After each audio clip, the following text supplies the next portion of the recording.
Bonjour, merci d'être avec nous pour un nouveau numéro de Dimanche en politique. Numéro particulier aujourd'hui à l'occasion de la 159e Vente des vins des Hospices de Beaune. L'événement pour lequel nous serons en direct dans nos journaux à midi à 19h. Et sur ce sujet, nous ouvrons le débat ce matin. Tout change autour des vins de Bourgogne, alors vont-ils changer? Climat, mentalité des consommateurs, conflits commerciaux, explosion de la demande et des prix, voilà les chapitres que nous allons ouvrir avec nos invités. Bonjour Thibaut Hubert. Bonjour. Vous êtes le président de la CAVB qui regroupe l'ensemble des syndicats de vignerons bourguignons, l'ensemble des villages. Tout à fait, du nord au sud. Antoine Gerbel, bonjour. Bonjour. Vous êtes journaliste longtemps pour la très connue Revue du vin de France. On vous entend aujourd'hui sur France Inter le dimanche et puis sur une web TV qui s'appelle Tellement soif. Le titre est indiqué. Et puis Pierre Joulier, bonjour. Bonjour. Vous êtes le directeur du programme Wine Management de l'école de commerce de Dijon, BSB, une formation très courue dans le commerce des vins, on peut le dire. Oui, on a 76 étudiants répartis entre français, internationaux, avec 6 nationalités. Et votre parcours vous a amené aussi dans le monde des maisons de négoce. Vous Oui, allez pouvoir nous en parler. Absolument. Je parlais de changement pour commencer, et le changement, ça n'est pas un mot très prisé dans le vignoble de Bourgogne. On est plutôt dans la tradition, la transmission. Sauf que beaucoup de choses sont en train de changer. Et en premier lieu, le climat, ça commence à devenir clair. Et pour une plante, le climat, c'est décisif. Antoine Gerbel, vous qui goûtez beaucoup, est-ce que les vins de Bourgogne, ils ont déjà changé dans les dernières décennies sous l'influence du changement climatique? C'est évident. Je pense que dans le milieu viticole, il n'y a pas de climato-sceptique. Les statistiques sont là parce qu'elles sont très bien étudiées. Donc ça remonte assez loin. Bon, là, on est vraiment sur la période courte, mais depuis les années 80, on va dire... Oui, on s'est aperçu que depuis 30 ans, en fait, ça... Voilà, c'est ça, fin des années 80. C'est ce fameux millésime chaud qu'on cite souvent, les 45, les 59. Eh ben, ils sont arrivés non plus sur 10 ou 15 ans, mais tout ça... 7 ans, 6 ans, 5 ans, et là, quasiment tous les 3 ans, on a un très gros millésime de chaleur. Thibaut Hubert, est-ce que vous êtes d'accord? Tout à fait. Effectivement, le changement, il est insufflé depuis une trentaine d'années. Là, ça s'accélère. Et ce qu'on constate là, c'est sur ces derniers millésimes, ça s'accélère. Je cite souvent mon grand-père, 28-74, il a commencé une fois en août, je me suis installé en 94, j'ai déjà vendangé 7 fois en août. Alors, donc ça s'accélère fortement. Et dans les dernières décennies, finalement, ça a été une sorte d'avantage, parce que ça a fait du bien aux vins de Bourgogne d'avoir tous ces millésimes. Bien sûr. Alors, du coup, les gens sont plutôt contents de ça. Les gens sont contents, mais en même temps... On a aussi confiance en notre vignoble. Et c'est là où, aujourd'hui, effectivement, ça change, mais on voit aussi que notre vigne s'adapte. Il faut croire au ce pouvoir de la nature où les choses s'adaptent d'elles-mêmes également. On l'a vu là sur ce millésime, ce dernier beau millésime 2019, où il y a eu encore des accidents climatiques très prononcés, que ce soit au mois d'avril, etc. Et en fait, finalement, on arrive à avoir un millésime équilibré, entre ce côté très solaire de la fin de saison, mais ce côté aussi très froid de la début de saison. Donc on voit bien que même notre plante et nos vignes s'adaptent. Bien sûr, nous on a adapté nos méthodes... La question, ce sera jusqu'où jusqu'où allons-nous Et on va en aller parler. Voilà. Pierre Joulier, dans le monde du commerce des vins, ces changements climatiques peuvent aussi avoir des impacts.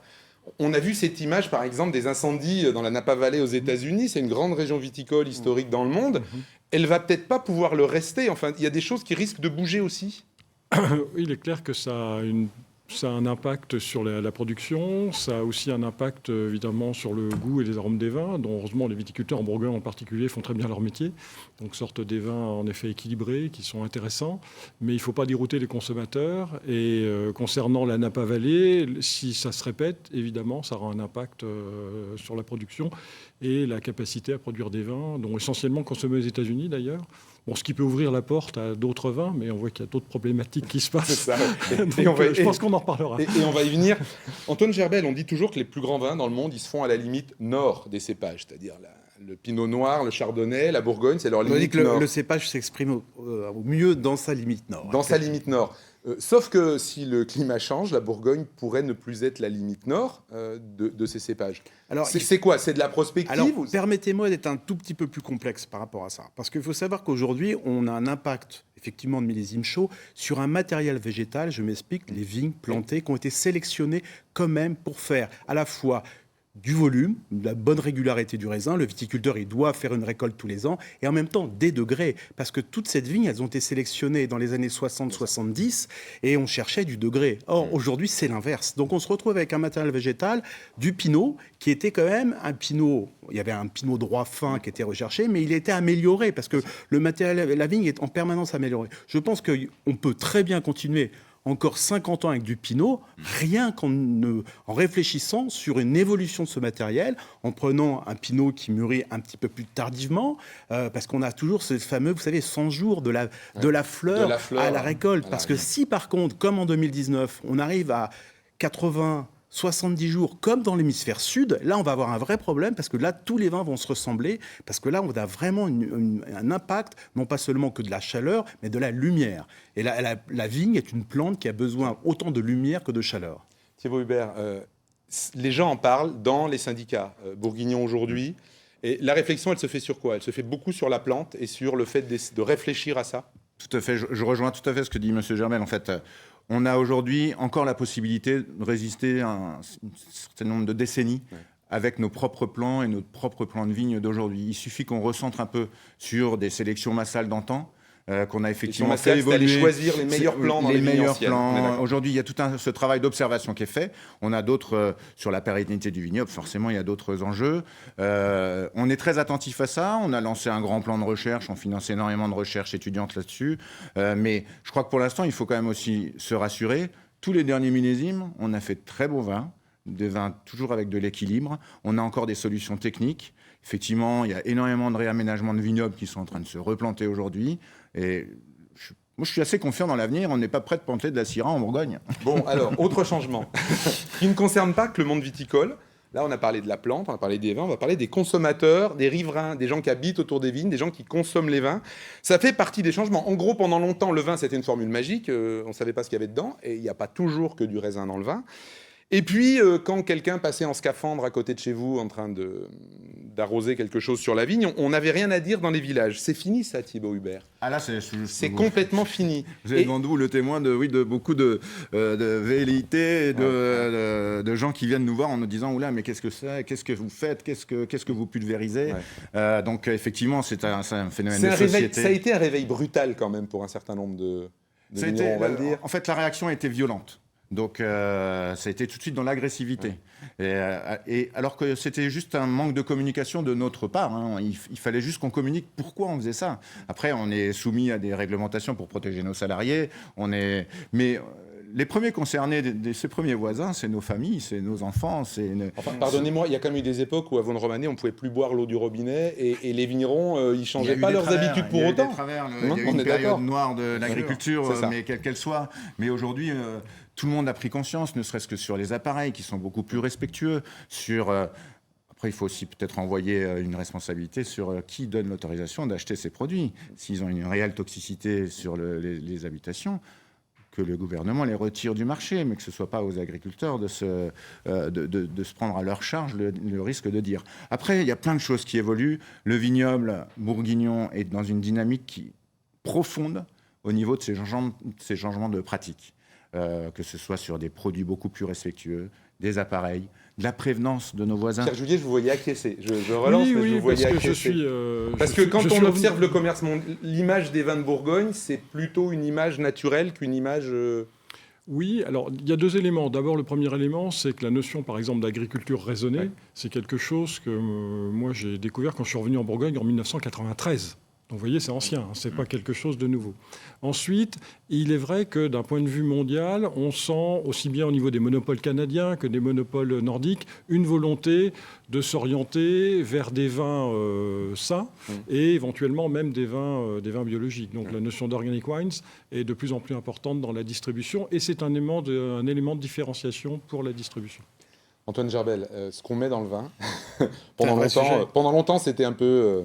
C'est un vrai sujet, mais monsieur a raison, c'est comme les vignerons les premiers touchés, c'est eux qui sont sur les tracteurs, c'est eux qui reçoivent les produits. Donc moi j'ai vu des réactions brutales, vous avez raison, mais surtout de la part de vignerons au départ. La mouvance actuellement des vins dits naturels, ce sont des vignerons, c'est pas ce qu'on raconte des consommateurs bobos dans le 11e arrondissement à Paris. Non, ce sont des vignerons qui ont décidé de changer des pratiques qui n'étaient pour eux, n'étaient plus justifié.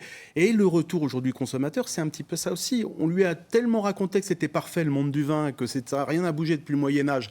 En fin de compte, quand on gratte un peu, il y a quand même des soucis de transparence. On le sait bien, on n'a toujours pas d'étiquetage vraiment clair sur le vin, même si il n'y a rien de diabolique. En fin de compte, il ne faut pas diaboliser le sujet, mais le consommateur est en droit de s'inquiéter, effectivement.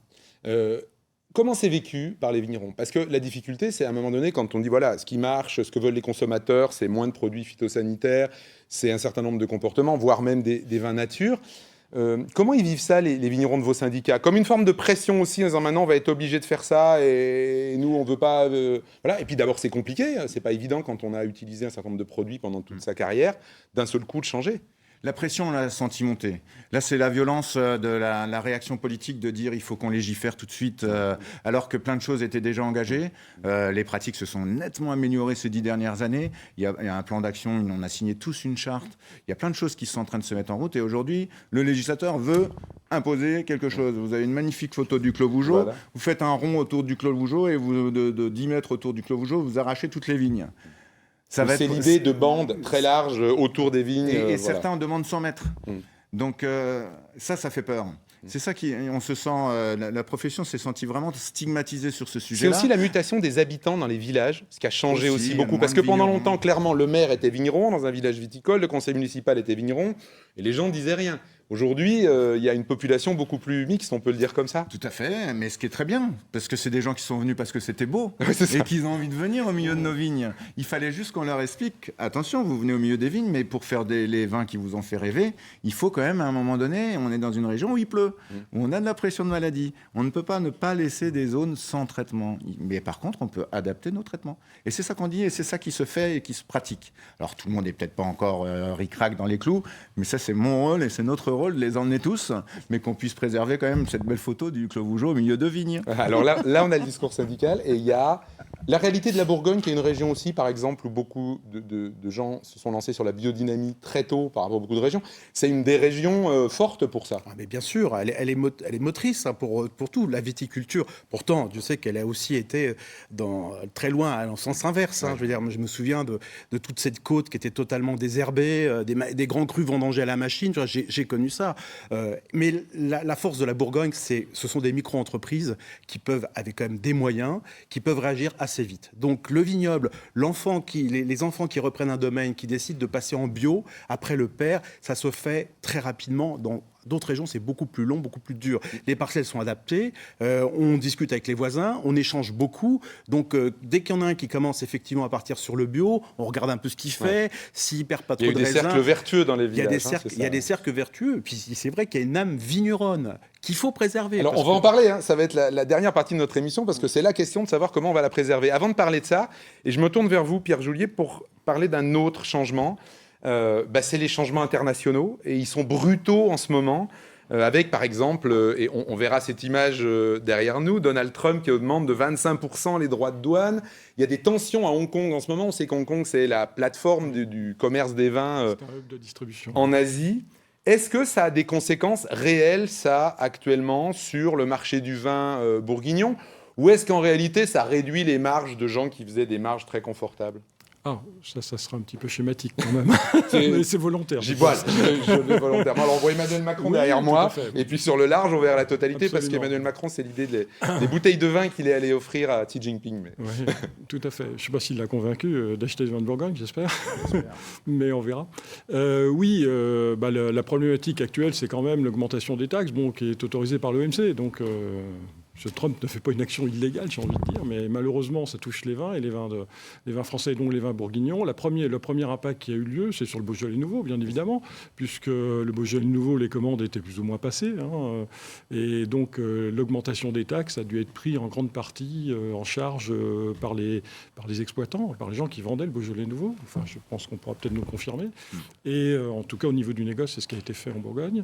Et automatiquement, la réduction des marges sur des produits sur lesquels les marges ne sont pas excessives non plus.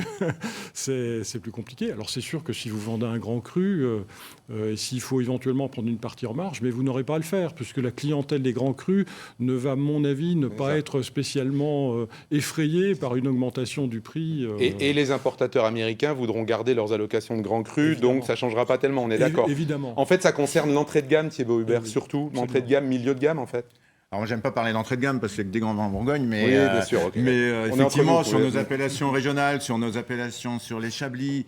Chablis, c'est quand même une appellation énorme en volume sur la Bourgogne, qui est énormément exportée aux États-Unis. Pouilly-Fuissé. 40% aux États-Unis. Donc vous voyez, ça, c'est quand même des marchés qui vont être où il va y avoir beaucoup de difficultés à supporter ces 25% de taxes. Sur un dossier, encore une fois, qui ne concernait pas du tout la concerne viticulture, l'aéronautique, au départ. mais qui ne parle que d'avion. Donc là, il y a aussi beaucoup d'incompréhension. En même temps, c'est pas la première fois que ça arrive, Pierre Joulier, ces coups de barre, ou c'est assez nouveau, ces mesures assez violentes. Alors, c'est aussi lié à Donald Trump, on va dire peut-être, mais... Le fait que ça se mette en place, c'est relativement nouveau, parce que la menace n'a affolé absolument personne, parce que moi, ça faisait un petit moment que j'étais dans le négoce, et déjà, on en avait parlé au niveau de Clinton, de Bush, ça avait déjà été mis éventuellement agité comme un chiffon rouge de taxer les vins français, mais que ça se mette en place, c'est un peu la première fois. Alors, on pourrait se dire que globalement, on a connu des variations de prix qui sont essentiellement dues à des variations de devises. Si le dollar s'affaiblit, l'export, les vins français aux États-Unis coûtent plus cher. Le problème, c'est que des variations de 25%, on les a eues. Le dollar était à 1,50 €, ça vaut 1,10 € en ce moment. Mais on les a eues sur 2-3 ans. Tandis que là, on les a eues sur une semaine. Donc c'est un petit peu plus compliqué d'absorber ce genre de choses. Si ça avait été étalé sur 2 ans, on aurait pu le faire. Antoine Gerbel, la photo qu'on voulait, c'était effectivement Donald Trump, le président chinois aussi avec Emmanuel Macron. Le vin, c'est un outil de diplomatie. Je crois qu'il a offert une Romanée Conti 78 au président chinois. Il était à bonne école, Emmanuel Macron, on connaît tout son parcours professionnel avant de devenir président. Et c'est bien, moi je pense que c'est important. Mais là, on a aussi quelque chose d'un peu différent en macroéconomie qui se passe en 2018. Il faut savoir que c'est une très grosse... Je parle du millésime 2018, pardon. En 2019 et en 2020, ce sont les vins qu'on va boire à peu près dans le monde entier. C'est la plus grosse récolte qu'on ait connue depuis très longtemps, avec des tensions à peu près partout. J'aime pas ce mot, mais de premiumisation que tout le monde cherche à avoir, du Chili, l'Argentine, en Australie, tout le monde veut monter ses prix. Or là, on va avoir beaucoup de vins avec des prix relativement élevés et avec des taxes qui vont s'ajouter, qui chez les Chinois, qui aux États-Unis. Donc, je ne sais pas comment va réagir le public, parce que lui, le public, il n'a pas un portefeuille sans... 30% pour... voilà. C'est quand même très important. Les grands crus, effectivement, c'est rien du tout, mais il y a quand même beaucoup d'autres vins. Et puis, il y a aussi une dynamique en France, quand vous voyez le Languedoc ou le Rhône, et aujourd'hui, et Bordeaux qui est affaibli, on peut le dire en ce moment, mais parce que affaibli simplement parce que d'autres régions émergent. Donc on a une guerre, on va dire, franco-française et mondiale avec ce millésime de 2018 qui va être très intéressant d'observer. Bon, on va voir ça. Et vous avez évoqué les prix. Vous avez parlé de grands crus, vous avez parlé des prix. C'était l'autre chapitre dont on voulait parler. Et il y a 2 ans, on avait fait une émission aux Hospices de Beaune et on l'avait titré « Le Bourgogne est-il devenu un produit de luxe ?» Notre pitch n'a pas vraiment changé. Thibaut Hubert, Le Monde Vigneron, est-ce qu'on peut dire qu'il a globalement eu ces dernières années l'attitude qui est, en gros, tant qu'on gagne, on joue et on augmente les prix année après année régulièrement? Alors, je vous attaque dit en tête, certes. Oui, mais... non, mais ça peut se retrouver dans les prix. Mais je pense qu'il faut quand même ajouter à cela les aléas climatiques. On a eu quand même ces derniers millésimes de toutes petites récoltes depuis le début des années 2010 qui ont fait aussi qu'il fallait. Sinon, on ne survivait pas. Après, effectivement, la flambée des prix, c'est lié à nos petits rendements, la renommée des vins de Bourgogne, bien évidemment, et la demande. C'est ça. Et la demande qui... Allez, un peu de mécanisme économique de base, Pierre Joulier. C'est quand la demande est supérieure à l'offre, les prix montent mécaniquement. Par définition, c'est une loi d'offre et de demande. Après, il y a d'autres éléments de composante d'un prix, bien sûr. Il y a la renommée, et la Bourgogne est renommée. Et donc la qualité d'un produit. Et la Bourgogne, c'est un tout petit vignoble à l'échelle mondiale, hein, il faut quand même le dire. C'est 6 à 7 fois plus petit que Bordeaux déjà. Mais c'est une forme de rançon du succès.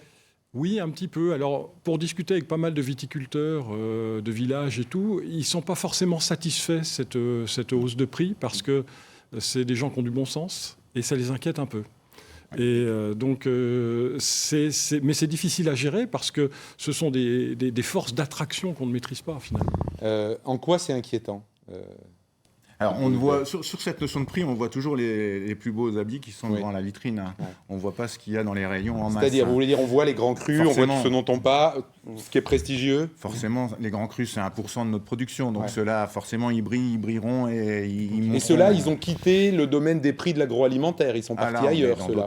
C'est ça, dans d'autres sphères. Voilà. Après, on a encore moyen de trouver en Bourgogne de très bons vins, très abordables.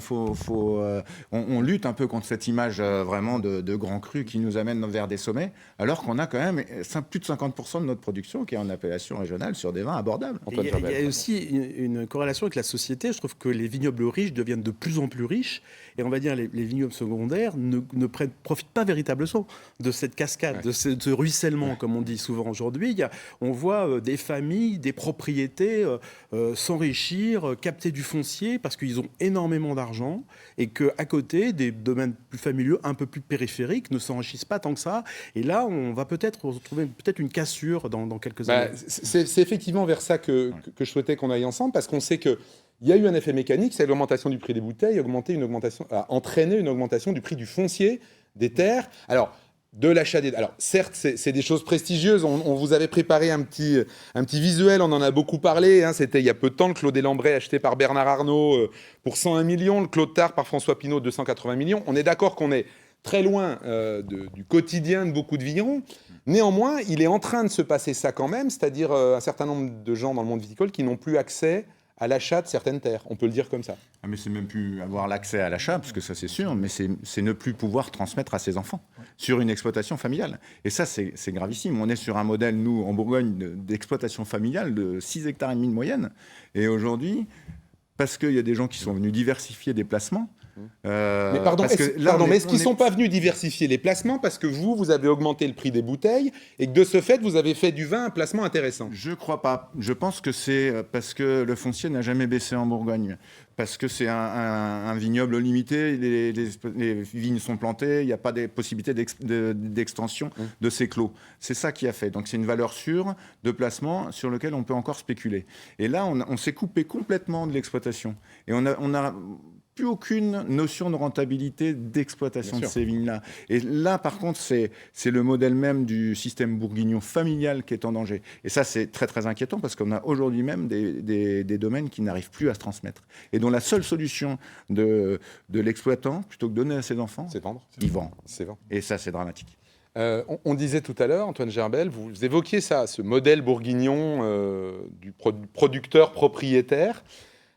Est-ce qu'en gros, la Bourgogne est en train de devenir un modèle beaucoup plus bordelais, avec des gens riches qui possèdent les terres et des salariés qui l'exploitent? Alors, c'est plus lent et c'est moins visible parce que c'est très morcelé, mais bien évidemment qu'on est en pleine action. Vous savez, Clos de Tarbes, demain, ça peut être un hôtel, un restaurant, ça peut être une déclinaison du luxe, comme les gens du luxe savent très bien le faire. Donc, on peut appliquer ça. Et le luxe est collectif en Bourgogne. On a ce magnifique Clos Vougeot, il appartient à tout le monde. Mais quand vous avez des moyens et vous pouvez investir terriblement sur cette marque qu'est la Bourgogne et la Grande Bourgogne, oui, vous y allez, c'est du foncier. Mais je rappelle quand même que des grands capitaines d'industrie se sont toujours intéressés à la Bourgogne, qu'il y a toujours eu soit des grands médecins, soit des industriels au 19e siècle qui ont capté les grands clos, tout ça. Donc, c'est pas nouveau. Et encore une fois aussi, je rappelle aussi que les grands vins de Bourgogne n'ont jamais été vraiment accessibles. Sauf qu'un très bon vigneron me rappelait qu'il arrivait en Bourgogne en 80, il était étudiant à Beaune, et le dimanche, il me disait on pouvait s'acheter un grand cru quand on était étudiant. Le rapport, il était de 1 à 3. Entre un village et un grand cru, c'était ça. Aujourd'hui, un Chambertin, ça valait 100 francs. Beaucoup de Chambertin valaient 100 francs avant le passage à l'euro. Trois étudiants se réunissaient, ils pouvaient s'acheter un Chambertin. Et ça, c'est fini. Pour faire sa culture. C'est bien évidemment complètement ça, c'est terminé. Pierre Julier, je vous voyais acquiescer sur ce mécanisme de... Oui, la transmission, c'est une problématique parce que, bon, d'abord, il y a un attachement personnel et familial à ces terres. Hein, et on est tous d'origine agricole, quelque part. Donc, c'est un petit peu dommage que le modèle, qui est un modèle intéressant et qui fait aussi partie de la renommée de la Bourgogne, d'ailleurs, dans le monde, soit... c'est ce modèle vigneron, modèle vigneron, oui, soit potentiellement en voie de disparition. Parce que, honnêtement, pour connaître un petit peu des grands capitaines d'industrie, il n'y en a aucun qui va acheter un domaine en Savigny-les-Beaunes, même si les vins sont très bons et sont très intéressants. Ce qu'ils cherchent, c'est une image. Ils achètent une marque, ils achètent quelque chose d'emblématique. Donc, en anglais, on dirait des iconic wine, donc vraiment le haut du pavé. Donc, ça restera quand même limité à un certain nombre de domaines. Sauf que, contrairement à Bordeaux, où l'iconic wine, c'est le château, en Bourgogne, c'est l'appellation. C'est l'appellation. Vous avez tous ces grands crus. Dès que vous vous achetez quelques ouvrées d'un grand cru, hop, vous accaparez une marque magique. Mais là, vous avez un monopole, le Clos de Tarbes, et de l'autre côté, vous avez un quasi-monopole. Quelques ouvriers qui appartiennent à un autre domaine. Thierry Hubert, qu'est-ce qu'un syndicat comme le vôtre veut faire, peut faire, a envie de faire, voudrait faire pour essayer de limiter ça? C'est impossible, en fait. Dans un monde ouvert... Il faut qu'il y ait une volonté politique de différencier le marché libre, C'est-à-dire que le propriétaire qui veut vendre sa vigne et le marché de la transmission familiale, où là, il faudrait peut-être qu'on ait des outils fiscaux qui favorisent l'exploitant qui veut transmettre à ses enfants. Il y a quand même un organisme qui s'occupe de ça s'appelle la SAFER, qui est censé gérer un certain nombre de choses. Pas sur la transmission familiale, sur la transmission, régulation du foncier. Aujourd'hui, mais elle ne sert à rien. D'autant plus ces gens-là savent très très bien comment contourner ce droit de préemption de la SAFER. Et cette société, la SAFER ne peut pas s'immiscer. Donc, tout à fait. Donc, l'outil n'est plus adapté. C'est ce qu'on demande aussi à notre gouvernement, c'est d'essayer de redonner un peu de pouvoir à cet outil, de nous le remettre à disposition pour préserver ça, et d'avoir cette volonté politique de dire je favorise l'exploitation familiale, je favorise la transmission d'un exploitant à son fils ou à sa fille. Et à partir du moment où il donne un bail à long terme, on lui donne une exonération. Et on ne lui prendra sa plus-value que le jour où on vendra la vigne. C'est des outils simples, mais qui peuvent être très forts, et ça ne peut venir que politiquement. Il nous reste 1 minute 30. Antoine Gerbel, en même temps, là, c'était un peu pessimiste ce qu'on vient de dire. Est-ce que pour vous, la Bourgogne historique, vigneronne, qui fait sa spécificité, elle est toujours là et elle va continuer, ou est-ce qu'il y a une vraie mutation profonde? Elle fait battre le cœur de tous les amateurs de vin. Ce matin, j'étais dégusté, bien évidemment, aux Hospices de Beaune. J'étais goûté le travail remarquable de Ludivine Griveaux. Je veux dire qu'on a la chance de goûter ça. Bien évidemment, on frissonne parce qu'il y a quand même 2 cépages majeurs qui sont comme le Pinot et le Chardonnay. Surtout le Pinot qui aujourd'hui on essaye aujourd'hui de l'implanter à peu près partout.